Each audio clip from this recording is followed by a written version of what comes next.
복음으로 세우는 성도, 사역자의 영광과 기쁨이라고 하는 큐티 제목으로 말씀을 나누도록 하겠습니다. 오늘 본문 말씀 어제와 같이 이어지는 상황이라고 보시면 됩니다. 데살로니가에 가서 복음을 전했을 때 어떠한 일들이 있었는가라고 하는 것에 대한 회고의 그러한 내용입니다. 그리고 데살로니가 교회 성도들을 향한 바울이 어떠한 마음을 가지고 있는가?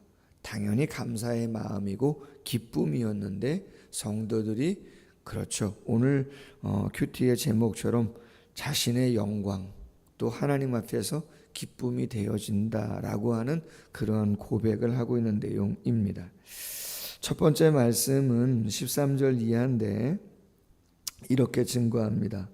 우리가 하나님께 끊임없이 감사함은 너희가 우리에게 들은 바 하나님의 말씀을 받을 때 사람의 말로 받지 아니하고 하나님의 말씀으로 받음이니 진실로 그러하도다. 이 말씀이 또한 너희 믿는 자 가운데에 역사하느니라. 역사한다. 에네르게오라고 하는 단어인데요. 힘을 발휘한다. 생명력이 있다. 그런 이야기죠. 기록된 하나님의 말씀이 쉐마라고 하는 살아있는 말씀으로 나에게 경험되어질 수 있는 방법은 크게 두 가지입니다. 하나는 개인적으로 우리 안에 성령이 계시기에 누구나 예수님을 믿으면 성령이 내주하셔서 그 성령이 말씀을 묵상할 때 개인이라도 우리가 다 만인 제사장이잖아요. 하나님의 자녀가 됐기 때문에 그 성령이 조명해 주시는 그 은혜로 깨달음, 성령의 말씀 음성을 들을 수 있습니다.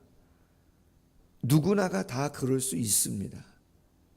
그러나 하나님이 공적으로 교회를 세우시고 예수 그리스도를 머리로 하시고 지체인 성도들이 공적인 예배에 참석해서 예배 시간을 통해서 하나님이 사역자로 세운 공적인 당신의 사역자로 세운 목사를 통해서 하나님의 메시지를 증거하게 할 때에 선포하게 할 때에도 크게 나누면 하나님의 음성, 하나님의 메시지를 듣게끔 하신다는 거예요.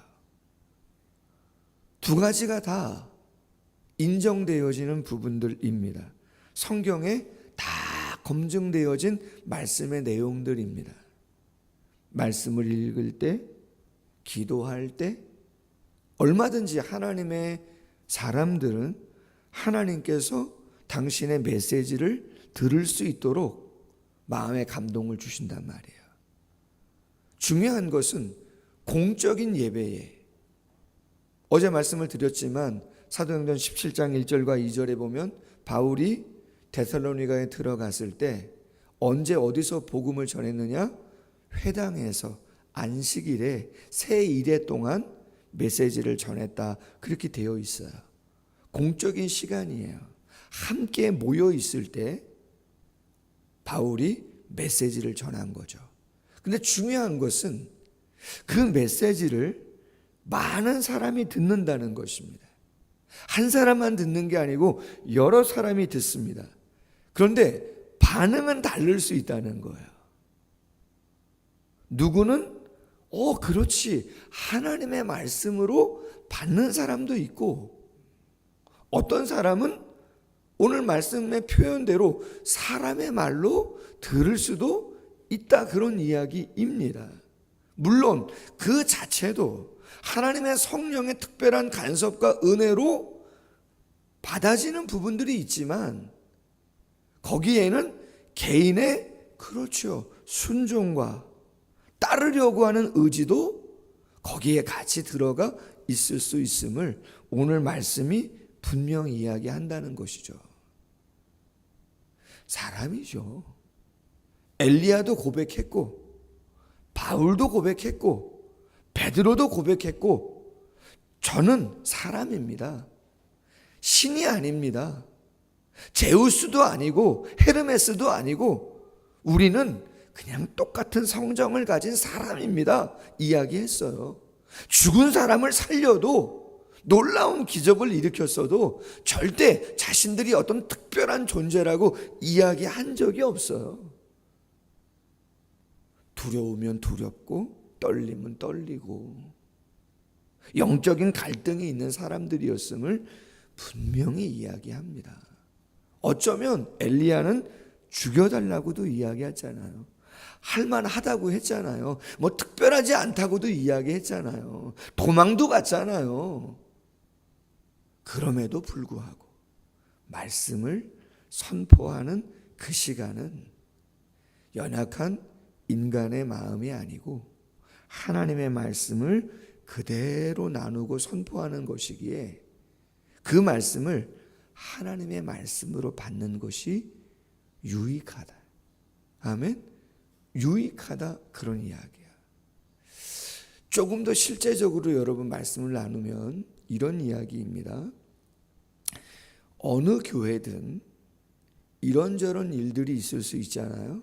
어제도 제가 세미나 갔던 교회의 상황을 잠깐 말씀을 드렸었는데, 그런 일이 있다 보면 목회자가 몇몇 성도님들하고 좀 깊은 관계 속에서 이런저런 이야기들을 나누게 되어집니다. 주제가 무엇이든. 그런데 그 이야기들을 나누고 났는데 그 다음 새벽 예배 설교가, 그 다음 수요 예배 본문이, 그 다음 주일 예배 본문이, 저희는 큐티가 정해져 있습니다. 수요일 날 본문이 정해져 있습니다. 주일은 그렇지 않지만, 근데 만약 혹시라도 오해할 수 있겠지만 오해가 안 되는 것이 정해진 본문을 나누는데 주제가 좀 특별한 우리 몇몇이 나눴던 어떤 일에 대한 주제가 그대로 나누어진다고 한다면, 그렇지 않아요? 들으라고 하시는 말씀인가? 여러분, 들으라고 하시는 말씀은 맞는데 거기에는 특별한 개인적인 감정과 의도가 조금 더 들어가지는 않는다는 거예요. 왜? 말씀의 본문이 정해져 있고 그 본문의 1차적인 의미는 우리가 신앙생활을 오래 했잖아요. 그렇기 때문에 그 말씀을 나누는 것이지, 무슨 얘기인지 아시겠죠? 담임 목사라고 사람인데 조금 더 있을 수 있지만 어리석은 일은 하지 않습니다. 왜 그렇습니까? 관계된 사람은 소수입니다. 주일날, 수요일날 새벽에 오시는 분들은 그 일과 관계없는 분들이, 그것 전혀 모르는 분들이 훨씬 많습니다. 목회학 시간에, 설교학 시간에 그런 말씀하세요. 어리석은 설교자가 누구냐? 지금 말씀드린 것처럼 그 몇몇 한두 사람을 대상으로 하고 대다수의 많은 성도들을 마음에 두지 않고 메시지를 전한다면 참 어리석다. 디모데후서 4장 3절이야. 때가 이르리니 사람이 바른 교훈을 받지 아니하며 귀가 가려워서 자기의 사욕을 따르는 스승을 많이 두고 또 그 귀를 진리에서 돌이켜 허탄한 이야기를 따르니라. 뭘 이야기하는 거예요? 바른 신앙생활은 자기의 사욕을 따르는 스승을 많이 두는 것이 아니라는 거예요. 쉽게 말해서 본인이 생각할 때 듣기 좋은 이야기를 많이 듣는, 말씀에 편식을 하는 사람, 건강한 신앙생활을 하는 사람 아니라는 거예요. 좋은 이야기도 있고 좀 듣기 불편한 이야기가 있을 수도 있고 내가 하지 못하는 일을 말씀하실 수도 있다는 거예요. 그러나 건강한 신앙생활을 하는 사람은 아직 내가 그 말씀을 받을 준비가 솔직히 되어 있지 않고 내게 좀 부족한 말씀일지라도 모르고 순종하지 않는 게 아니고 알지만 아직 순종하지 못하는 메시지일지라도 그 메시지가 증거될 때 다시 한번 기도 제목을 삼고 나를 돌아보고 내가 알고 있는 메시지지만 다시 한번 강조하시는구나. 내가 다시 한번 고민을 해보고 내가 순종해 봐야겠다. 할렐루야. 그러한 마인드가 누구에게나 귀한 신앙생활의 마인드다. 그런 거죠. 왜? 신명기 10장 13절에 보면 이런 말씀이 있어요. 내가 오늘 너의 행복을 위하여 내게 명하는 여호와의 명령과 규례를 지킬 것이 아니냐. 누구의 행복이요? 성도님들의 행복을 위해서 하나님의 말씀은 기록이 된 것이다. 하나님께만 영광이 아니라 그 영광된 말씀을 순종한다면 그 순종이 우리 모두에게도 행복이 되어질 수 있는 거다.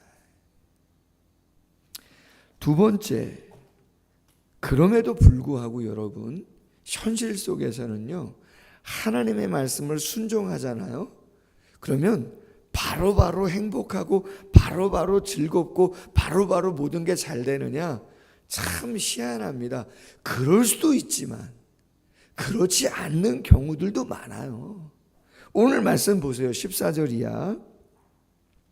형제들아, 너희가 그리스도 예수 안에서 유대에 있는 하나님의 교회들을 본받은 자 되었으니 그들이 유대인들에게는 뭘 받아요? 고난을 받은가 같이 너희도 너희 동족에게서 동일한 고난을 받았느니라. 무슨 이야기입니까? 자, 예루살렘에서 복음을 전했습니다.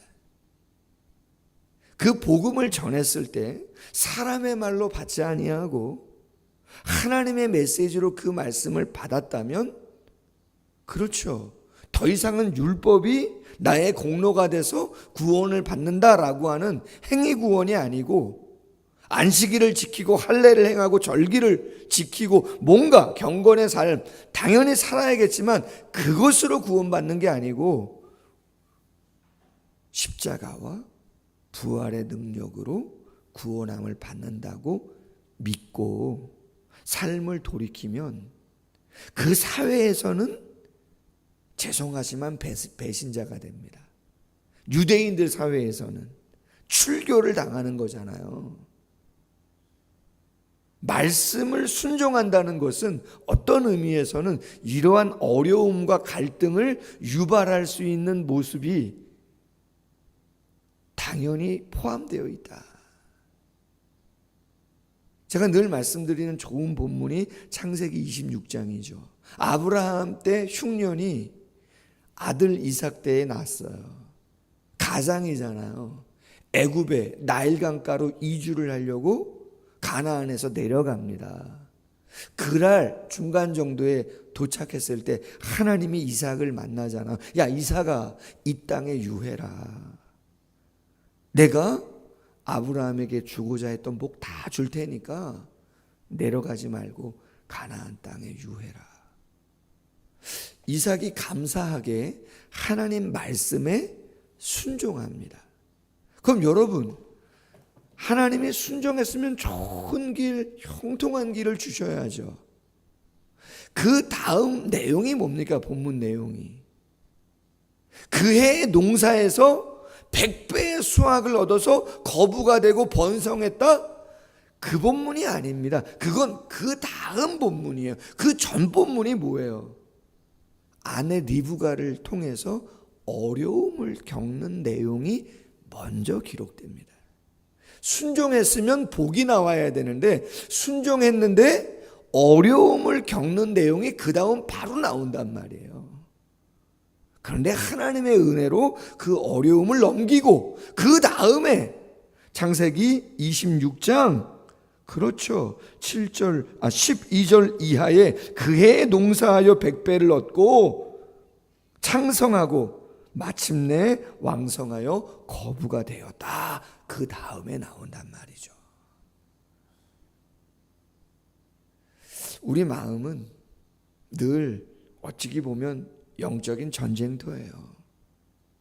성령과 육체의 소욕이 늘 싸우는 거 아닙니까? 그럴 때 무엇을 순종할 것인가? 당장은 아니지만 결론은 나게 되는 줄로 믿습니다. 15절 이하는 유대인은 주 예수와 선지자들을 죽이고 우리를 쫓아내고 하나님을 기쁘시게 하지 아니하고 모든 사람에게 대적이 되어 우리가 이방인에게 말하여 구원을 받게 함을 그들이 금하여 자기 죄를 항상 채우매 노하심이 끝까지 그들에게 임하였느니라. 무슨 말이에요? 죄의 잔이 채워지면 하나님의 심판은 임한다는 이야기예요.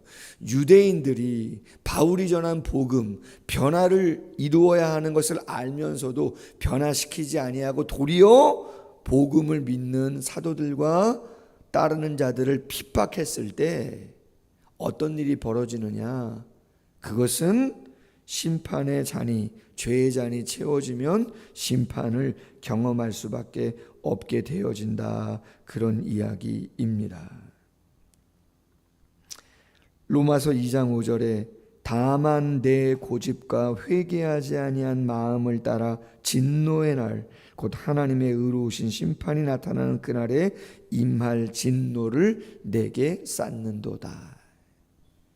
지금 아무런 일이 안 일어난다고 해서 내가 변화를 주지 않고 순종을 안 했는데 어떤 아무런 일이 일어나지 않는다고 해서 괜찮다? 그렇게 생각하시면 안 된다 말씀드렸습니다. 마지막 네 번째는 오늘 큐티 제목이죠. 복음으로 세우는 성도, 사역자의 영광과 기쁨. 바울이 회고하면서 고백하는 거예요. 데살로니가 성도들, 말씀에 순종하고 사람의 말로 받지 아니하고 그 고난이 있어도 감당하면서 변화를 이루어 갔던 너희들은 나에 대해서 어떠한 존재냐. 오늘 이야기합니다. 19절 이하. 우리의 소망이나 기쁨이나 자랑의 면류관이 무엇이냐? 예수님 강림하실 때 너희가 아니냐. 너희는 우리의 영광이고 기쁨이다. 할렐루야. 사람을 변화시키고 선한 영향력을 끼쳐서 그 누군가를 하나님 앞에 조금 더 바른 모습으로 세워간다.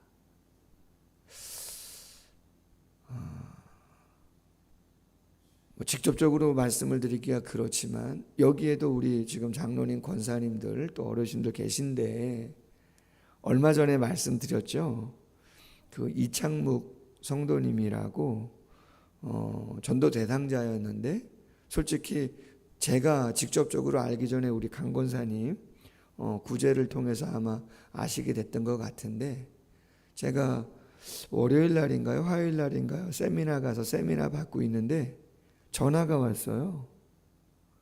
이사 가셨다고 말씀드렸잖아요. 천안 따님 집으로 홀로 계신데 오랫동안 홀로 계신데 따님이 관계도 소원하고 했었는데 그 따님이 아버님 모시겠다고 집으로 그래서 천안 집으로 따님 집으로 가셨어요. 이사를 가시는 날 제가 가서 기도해드리고 꼭 천안에 가시더라도 교회에 참석하시고 그러시면 좋겠다. 80이 넘으신 어르신인데 근데 전화가 왔어요. 그래서 세미나 중이라 못 받고 문자 남겼고 그 다음 다시 전화 잠깐 쉬는 시간에 드렸더니 감사했다고 이사 잘 왔다고 할렐루야 교회 꼭 나가신다고 할렐루야.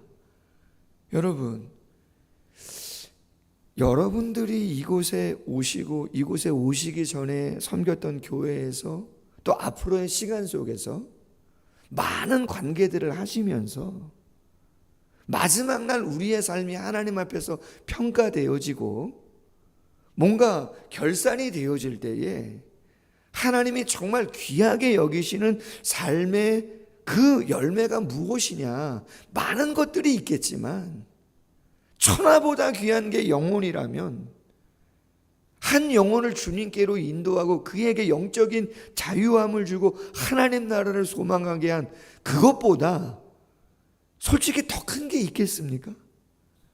그게 생명인데, 더군다나 영생인데, 영벌이 아닌 영생이라면 솔직히 그 가치보다 더 귀한 게 어디에 있겠는가?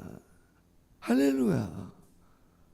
그래서 바울도 그렇게 고백하고 있는데, 우리의 삶이 어떤 방향으로 어떠한 모습을 귀하게 여기고 애를 써야 되겠는가?